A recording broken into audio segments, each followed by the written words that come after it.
My darling, let us begin this letter, this prelude to an encounter, formally, as a declaration in the old-fashioned way.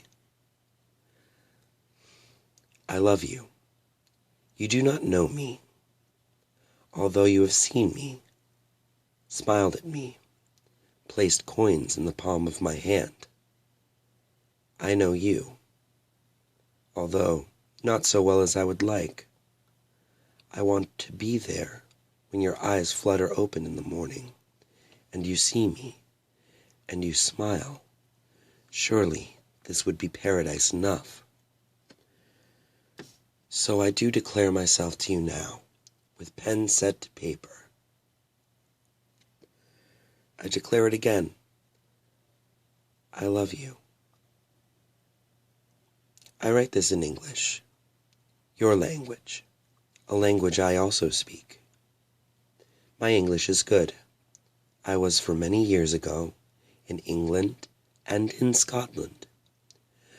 I spent a whole summer standing in Covent Garden, except for the month of Edinburgh Festival, when I am in Edinburgh.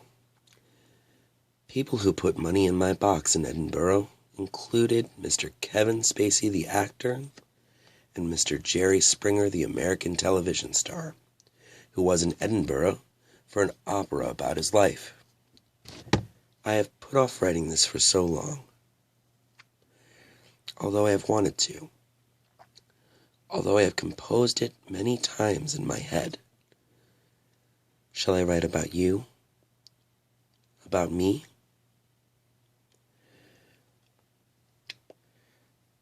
First, you. I love your hair, long and red. The first time I saw you, I believed you to be a dancer, and I still believe that you have a dancer's body.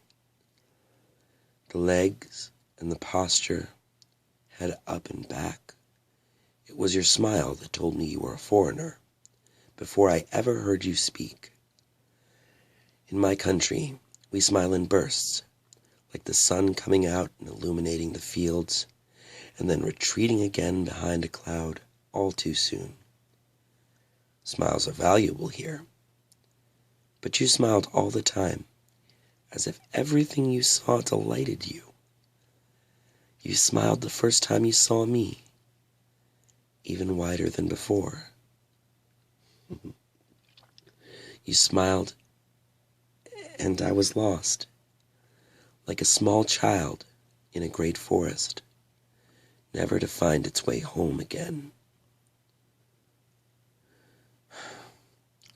I learned when young that the eyes give too much away. Some in my profession adopt dark spectacles, or even, and these I scorn with bitter laughter as amateurs, masks that cover the whole face. What good is a mask? My solution is that of full sclera theatrical contact lenses, purchased from an American website for a little under €500, which cover the whole eye. They are dark gray, of course, and look like stone. They have made me more than 500 back, paid for themselves over and over. You may think, given my profession, that I must be poor. But you would be wrong. Indeed, I fancy that you will be surprised by how much I have collected. My needs have been small, and my earnings always very good. Except when it rains. Sometimes, even when it rains. The others, as perhaps you have observed, my love, retreat when it rains, raise umbrellas, run away. I remain where I am, always. I simply wait, unmoving. It all adds to the conviction of the performance. And it is a performance, as much as when I was in a theatrical production, a magician's assistant, even a dancer. That is how I am so familiar with the bodies of dancers. Always I was aware of the audience as individuals. I have found this with all actors and all dancers. Except for the short-sighted ones for whom the audience is a blur. My eyesight is good, even through the contact lenses. Did you see the man with the mustache in the third row, we would say. He is staring at Minou with lustful glances. And Minou would reply, Ah, yes, but the woman on the aisle, who looks like the German chancellor, she is now fighting to stay awake. If one person falls asleep, you can lose the whole audience. So we play the rest of the evening to a middle-aged woman who wishes only to succumb to drowsiness.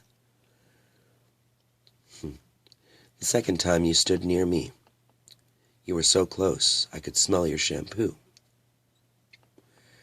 It smelled like flowers and fruit.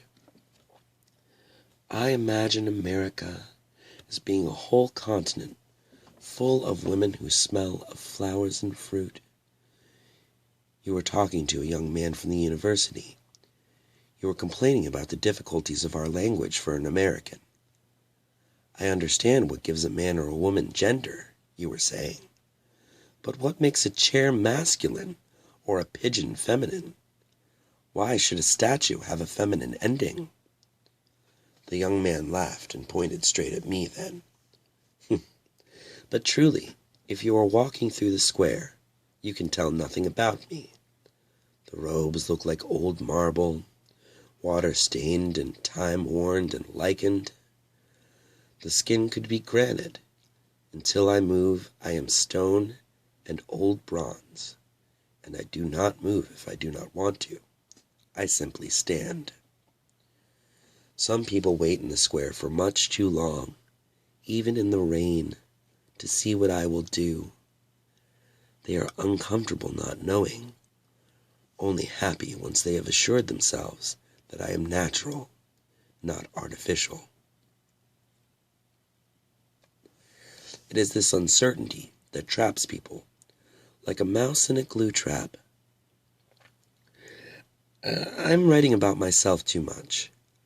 I know that this is a letter of introduction as much as it is a love letter. But I should write about you. Your smile, your eyes, so green. You do not know the true color of my eyes. I will tell you. They are brown. You like classical music, but you also have ABBA and Kid Loco on your iPod Nano. You wear no perfume. Your underwear is, for the most part, faded and comfortable, although you have a single set of red lace bra and panties, for which you wear for special occasions. People watch me in the square, but the eye is only attracted by motion. I have perfected the tiny movement, so tiny that the passer can scarcely tell if it is something he saw or not. Yes? Too often people will not see what does not move. The eyes see it, but do not see it. They discount it. I am human-shaped, but I am not human. So in order to make them see me, to make them look at me, to stop their eyes from sliding off of me and paying me no attention, I am forced to make the tiniest motions to draw their eyes to see. Then, and only then, do they see me. But they do not always know what they have seen. I see you as a code to be broken, or as a puzzle to be cracked, or a jigsaw puzzle to be put together. I walk through your life, and I stand motionless at the edge of my own. My own gestures, statuesque, precise, are too often misinterpreted. I love you. I do not doubt this. You have a younger sister. She has a MySpace account and a Facebook account. We talk sometimes. All too often people assume that a medieval statue exists only in the 15th century. This is not so true. I have a room. I have a laptop.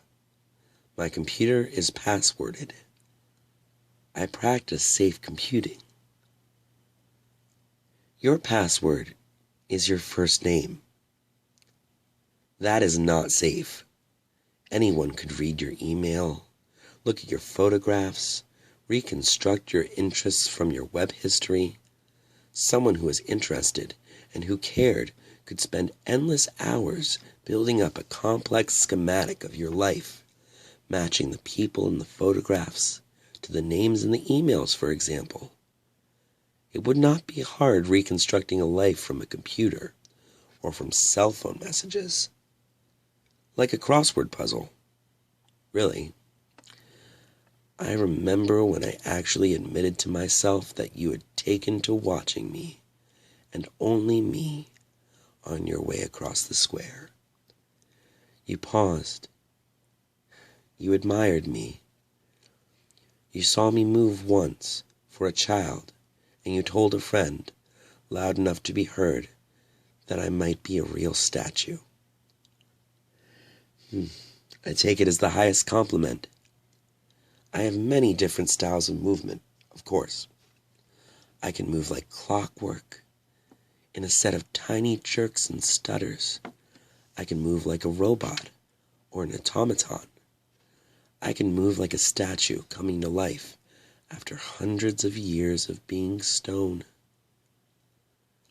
Within my hearing, you have spoken of the beauty of this small city, how standing inside the stained glass confection of the old church was like being imprisoned in a kaleidoscope of jewels. It was like being in the heart of the sun. You are concerned about your mother's illness. When you were an undergraduate, you worked as a cook, and your fingertips are covered with the scar marks of 1,000 tiny knife cuts. I love you, and it is my love for you that drives me to know all about you. The more I know, the closer I am to you. You were to come to my country with a young man, but he broke your heart, and you came here to spite him, and still you smiled. I close my eyes, and I can see you smiling. I close my eyes, and I see you striding across the town square in a clatter of pigeons. The women of this country do not stride. They move diffidently, unless they are dancers, and when you sleep, your eyelashes flutter, the way your cheek touches the pillow, the way you dream. I dream of dragons. When I was a small child, at the home, they told me that there was a dragon beneath the old city. I pictured the dragon walking like a black smoke beneath the buildings, inhabiting the cracks beneath the cellars, insubstantial and yet always present. That is how I think of the dragon, and how I think of the past now, a black dragon made of smoke. When I perform, I have been eaten by the dragon, and I have become part of the past. I am, truly, 700 years old. Kings may come and kings may go. Armies arrive and are absorbed or return home again, leaving only damage and bastard children behind them, but the statues remain, and the dragon of smoke, and the past. I say this, although the statue that I emulate is not from this town at all. It stands in front of a church in southern Italy, where it is believed to either represent the sister of John the Baptist, or a local lord who endowed the church to celebrate not dying of the plague, or the angel of death. I had imagined you perfectly chaste, my love. Yet one time the red lace panties were pushed to the bottom of your laundry hamper, and upon close examination I was able to assure myself that you had, unquestionably, been unchaste the previous evening. Only you know who with, for you did not talk of the incident in your letters home, or allude to it in your online journal. A small girl looked at me once, and turned to her mother and said, "Why is she so unhappy?" I translate this into English for you, obviously. The girl was referring to me as a statue, and thus she used the feminine ending. Why do you believe her to be unhappy? Why else would people make themselves into statues? Her mother smiled. Perhaps she is unhappy in love, she said. I was not unhappy in love. I was prepared to wait until everything was ready. Something very different. There is time. There is always time. It is the gift I took from being a statue. One of the gifts, I should say. You have walked past me and looked at me and smiled. And you have walked past me and barely noticed me as anything other than an object. Truly, it is remarkable how little regard you, or any human, gives to something that remains completely motionless. You have woken in the night, got up, walked to the little toilet, relieved yourself, and walked back to bed. You would not notice something perfectly still, would you? Something in the shadows? If I could, I would have made the paper for this letter for you out of my body.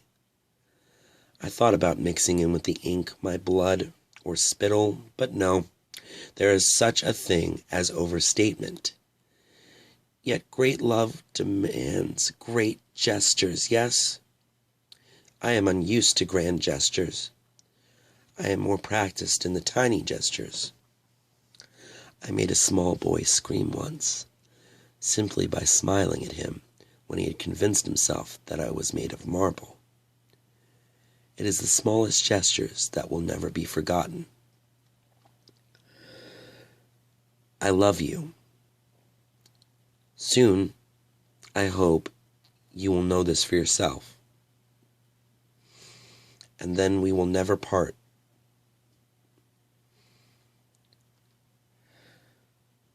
It will be time, in a moment, to turn around, put down the letter. I am with you, even now, in these old apartments with the Iranian carpets on the walls. You have walked past me too many times.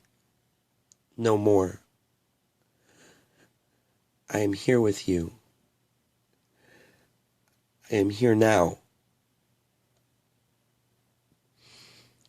When you put down this letter, when you turn and look across this old room, your eyes sweeping it with relief, or with joy, or even with terror, then I will move just a fraction, and finally, you will see me.